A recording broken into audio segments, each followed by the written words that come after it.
kita hormat gerak. Selamat pagi, Bu. Selamat pagi, silakan duduk.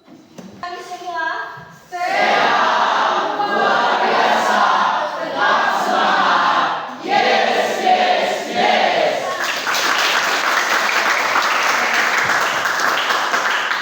Baik, terima kasih. Nah, untuk pagi ini kami melihat anak-anak kami sangat ceria sekali, sangat gembira sekali. Mungkin juga karena pada pagi ini cuaca juga sangat cerah di luar sehingga berpengaruh juga kepada kita semua pada pagi ini.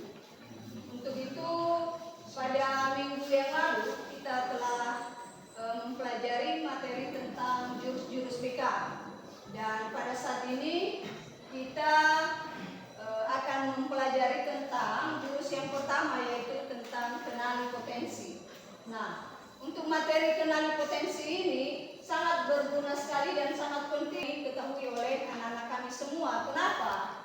Karena potensi ini artinya adalah kemampuan dari seseorang yang masih belum terlalu muncul di permukaan. Jadi harus digali, harus dikembangkan lagi sehingga potensi itu muncul ke permukaan dan bisa dijadikan menjadi bakat atau cita-cita untuk meraih karir ke depan. Untuk itu pada materi kita kali ini anak-anak kami akan membentuk diskusi kelompok untuk membahas tentang gaya belajar. Jadi kita membahas gaya belajar ini ada hubungannya dengan karir anak-anak kami ke depan. Karena kita melihat gaya belajar ini nanti akan mempengaruhi bagaimana cara belajar anak-anak kami. Jadi untuk itu Ibu berharap bisa mengerjakan diskusi kelompok ini dengan baik, yaitu dengan cara membentuk diskusi kelompok. Dan siapa yang sudah membawa HP tadi? Ada yang sudah? Ada? Baik, jadi silakan digunakan. Buat di dalam selembar kertas hasil diskusinya. Gaya belajar itu ada 3, ada auditori, ada visual, dan ada kinestetik. Jadi tuliskan di dalam hasil diskusi kelompok itu apa ciri-ciri gaya belajar masing-masing ini. Setelah itu nanti masing-masing kelompok akan menampilkan hasil diskusi kelompoknya masing-masing. Untuk itu Ibu mempersilakan kepada anak-anak kami untuk memulai mengerjakannya. Sudah dikerjakan, Ibu berikan waktu barang 5 menit, tidak terlalu lama. Boleh.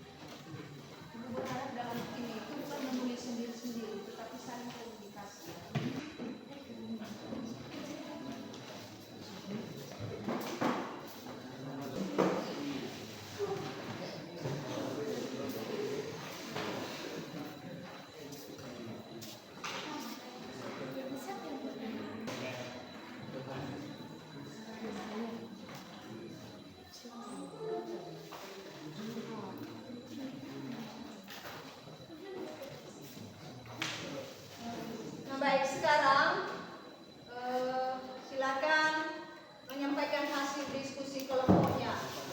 Kelompok mana yang sudah siap? Oke. Kelompok diskusinya. Silakan.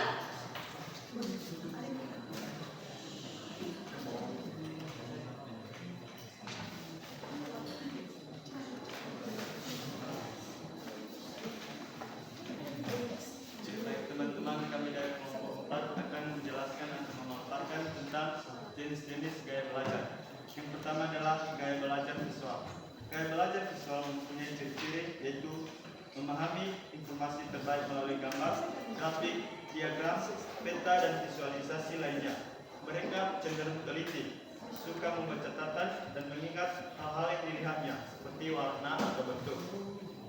Cara belajar visual ini memiliki cara belajar seperti membaca buku dengan banyak gambar, menonton video, mencatat, dan menggunakan alat bantu visual seperti serta pikiran.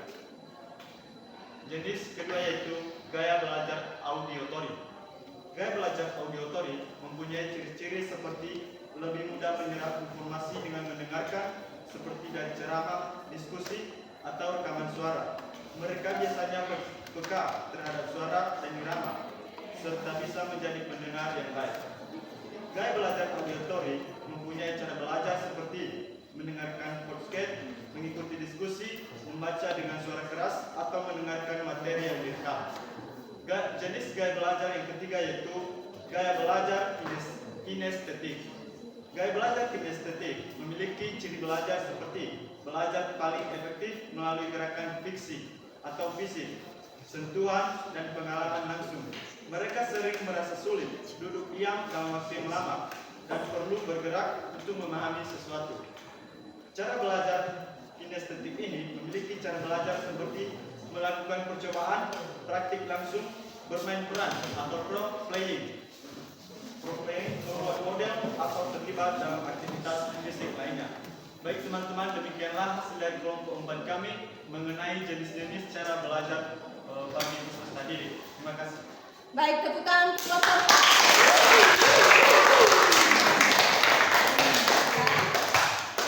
4. Baik, sekarang kita dengarkan hasil diskusi dari kelompok 3. Silakan.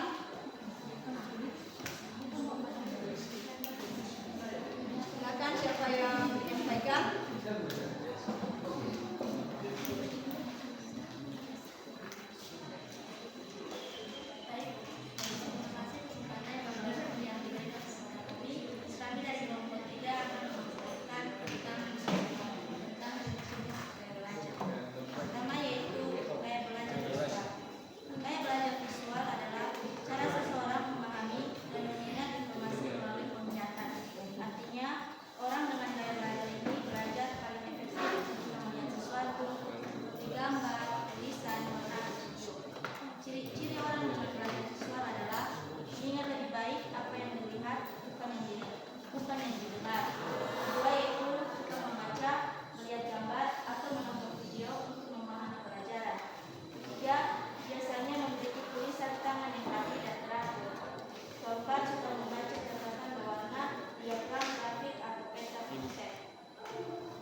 Baik, tepuk tangan.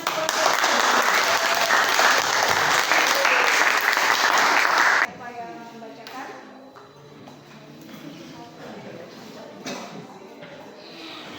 Baik, terima kasih kesempatan yang telah diberikan kepada kami untuk membukakan hasil diskusi kami dari kelompok 1, yaitu jenis-jenis gaya belajar. Yang pertama, jenis gaya bahasa visual, yaitu belajar melalui dengan cara melihat seperti melihat gambar grafis, senang membaca atau menonton video. Yang kedua, dapat kita ketahui ciri-ciri gaya bahasa visual adalah yang pertama, suka membaca dan melihat. Lebih suka membaca materi sendiri daripada mendengarkan atau dibacakan, memahami konsep lebih cepat melalui gambar, video atau visualisasi lainnya. Memiliki memori visual yang kuat, menyukai visualisasi, rapi dan teratur, fokus dan teratur, kesulitan dengan industri verbal, sering melamun atau berimajinasi, memiliki bakat artistik. Yang kedua yaitu audition, yaitu belajar melalui pendengaran, senang berdiskusi, mudah mengingat informasi jika disampaikan secara lisan.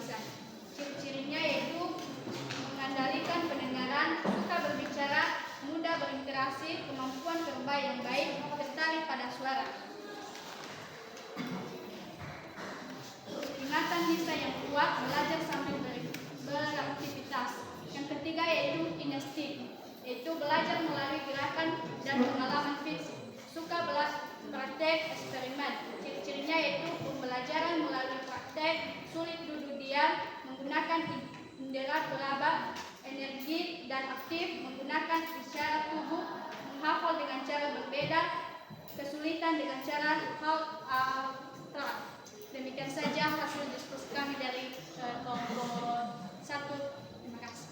Baik, tepuk tangan kelompok 1. Sekarang mari kita dengarkan hasil diskusi dari kelompok 2. Ya, silakan siapa yang mau. Hasil diskusi kami yaitu jenis-jenis gaya belajar, yaitu yang pertama yaitu visual. Gaya belajar visual dipercaya sebagai gaya belajar yang paling banyak dimiliki oleh anak. Anak dengan gaya belajar visual lebih optimal memahami sesuatu melalui apa yang dilihat. Ciri-cirinya yaitu satu mudah mengingat dari gambar, bentuk, warna, dan huruf. Yang kedua yaitu auditori. Gaya belajar auditori paling banyak menangkap informasi dengan mendengarkan. Ciri-ciri anak dengan gaya belajar auditori seperti mengingat informasi dengan cara diucapkan keras-keras. Yang ketiga yaitu kinestetik. Anak dengan gaya belajar kinestetik menyukai keterlibatan fisik secara langsung saat belajar, serta menggunakan tubuhnya untuk mengeksplorasi tempat dan konsep baru. Mereka belajar melalui gerak, emosi, dan sentuhan, seperti ingin melakukan langsung segala hal yang sedang diajarkan atau dibicarakan. Demikian hasil diskusi. Nah, baik, tepuk tangan untuk kelompok 1. Jadi kalau misalnya ada yang tidak fokus berarti dia tidak mendengar apa yang disampaikan. Jadi tepuk tangan 1. Baik, kita mulai ya. Siap? Siap. Tepuk 1, tepuk 2, 3, tepuk 4, tepuk 5, tepuk 5, tepuk 2, tepuk 3, tepuk 4, tepuk 5, tepuk 4, tepuk 3, tepuk 1. Nanti ada tadi yang tidak fokus juga ya. Nah, baik, tepuk tangan untuk kita semua. Ciri dari setiap gaya belajar yang kita diskusikan pada saat ini, sehingga anak-anak kami bisa menilai diri sendiri. Kalau misalnya gaya belajarnya visual, berarti seseorang itu lebih suka dengan belajar secara gambar, melihat grafik, warna, senang membaca, atau pembelajaran melalui video. Itulah gaya belajar yang visual. Kemudian yang auditori itu, seseorang itu lebih suka dengan cara mendengarkan. Belajar dia lebih mudah mendengarkan, disampaikan secara lisan lebih mudah ditangkapnya apa yang disampaikan. Kemudian senang berdiskusi, mudah mengingat informasi jika disampaikan secara lisan. Itulah ciri-ciri gaya belajar yang auditori. Yang kinestetik yaitu belajar melalui gerakan. Mungkin secara praktek dia lebih cepat menangkap pelajaran. Ya. Kemudian tiap eksperimen melalui percobaan-percobaan. Ada itu seseorang lebih suka kalau misalnya dibilang praktek kimia, dia cepat-cepat masuk ke lab. Karena kenapa? Dia suka dengan yang praktek-praktek seperti itu dan lebih mudah dia belajar dengan cara seperti itu. Jadi beginilah cara-cara atau jenis-jenis gaya belajar yang perlu diketahui oleh anak-anak kami. Dan selain itu masih ada beberapa gaya belajar yang lain lagi, tetapi secara mendasar inilah ada 3. Ada 8 kecerdasan majemuk manusia. Kecerdasan apa itu? Yang pertama, cerdas linguistik verbal. Kemampuan dalam bidang apa ini? Yaitu kemampuan menggunakan bahasa secara efektif. Yaitu ada seseorang itu lebih mampu kalau misalnya dia dalam segi bahasa menyampaikan atau berbicara dengan cepat, menggunakan bahasa, dia lebih cepat. Itulah kecerdasan seseorang ini. Dia cerdas dalam menggunakan bahasa.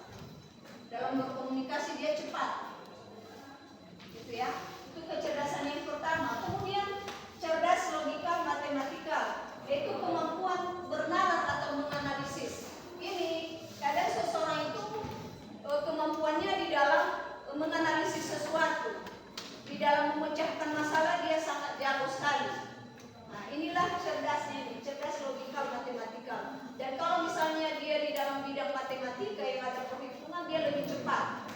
Itulah kecerdasannya. Berarti dia cerdas di dalam bidang logikal matematikal. Kemudian cerdas interpersonal. Di dalam berkomunikasi dengan orang lain cepat sekali dia. Ada ya.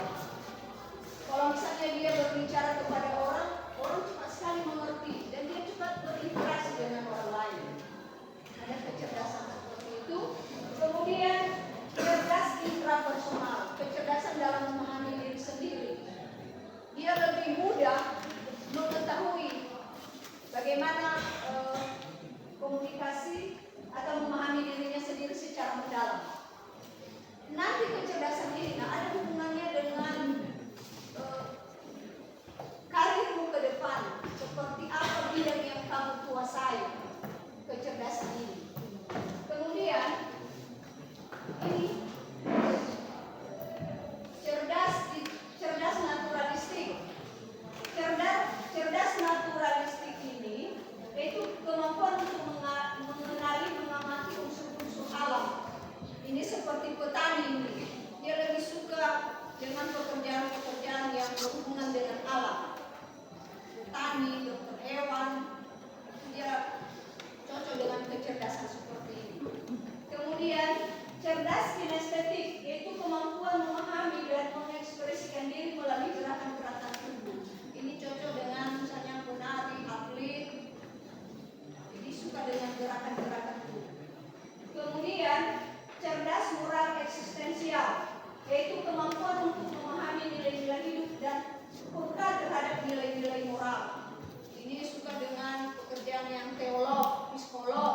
Kemudian cerdas visual spasial, yaitu kemampuan untuk berpikir dan memahami dunia dalam bentuk visual, pola, arah, posisi benda dalam ruang. Ini cocok dengan seorang desainer atau seorang navigasi. Dia tahu misalnya arah anginnya di mana. Nah, itulah kecerdasan visual spasial. Jadi ini contoh-contohnya.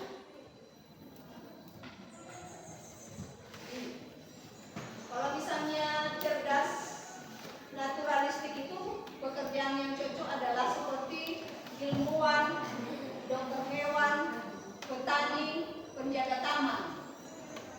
Gitu ya. Kemudian kalau misalnya dia cerdas di dalam logikal matematika, itu cocoknya sebagai analisis keuangan, sebagai akuntan, bekerja di statistik. Inilah cerdas logikal matematik. Kemudian cerdas interpersonal, profesi yang cocok yaitu sebagai psikolog, konselor, guru, pekerja sosial. Kemudian perencana program, kemudian peneliti, konsultan, dan psikolog. Kemudian kalau misalnya kecerdasannya di dalam verbal linguistik, ini cocok sebagai jurnalis, sebagai pengacara, sebagai penulis. Itu profesi yang lebih cocok dengan orang yang cerdas di dalam verbal linguistik.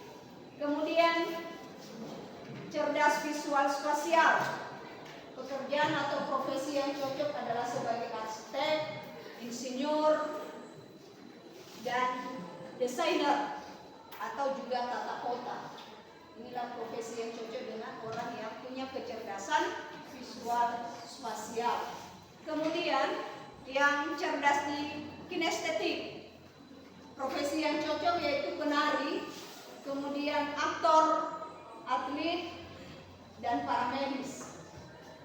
Kemudian kecerdasan moral atau eksistensial itu cocok profesinya adalah sebagai pemimpin agama, sebagai seniman, psikolog, aktivis kemanusiaan. Jadi inilah contoh-contoh profesi yang berhubungan dengan 8 kecerdasan tadi. Artinya di sini bisa dilihat oleh anak-anak kami kecerdasan mana yang lebih mendekati dari kemampuan anak-anak kami selama ini. Jadi ini ada hubungannya dengan cita-cita anak-anak kami ke depan. Kalau misalnya suka dengan yang berbalinguistik ini, suka dengan menulis-menulis, suka dengan mendengar wawancara-wawancara, kemudian jurnalis, berarti itu kecerdasannya di dalam verbalinguistik, di dalam bidang bahasa. Kemudian suka yang ada gerakan-gerakan, yang suka praktik olahraga, atau misalnya atlet.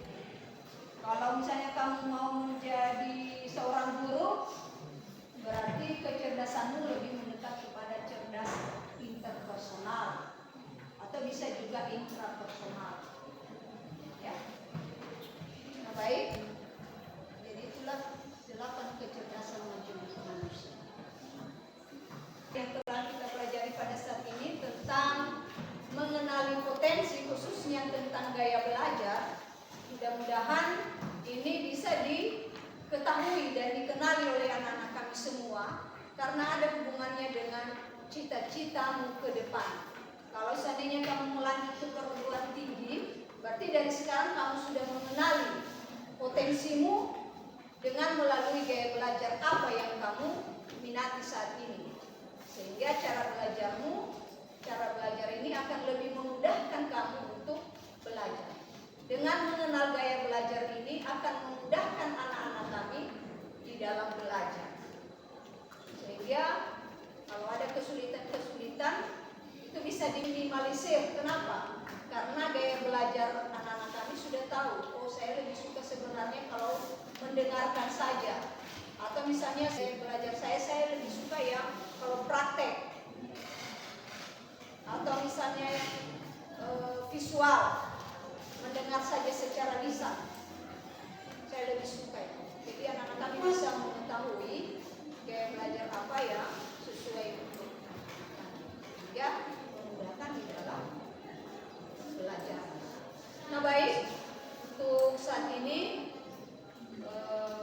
untuk materi tentang gaya belajar ini demikian saja yang perlu kita bahas, dan mudah-mudahan apa yang telah kita diskusikan, apa yang telah kita bahas pada hari ini bisa dipahami oleh anak-anak kami semua dan bisa diterapkan di dalam belajarnya sehari-hari. Demikian saja untuk pertemuan kita, dan atas perhatian anak-anak kami semua, Ibu ucapkan selamat pagi.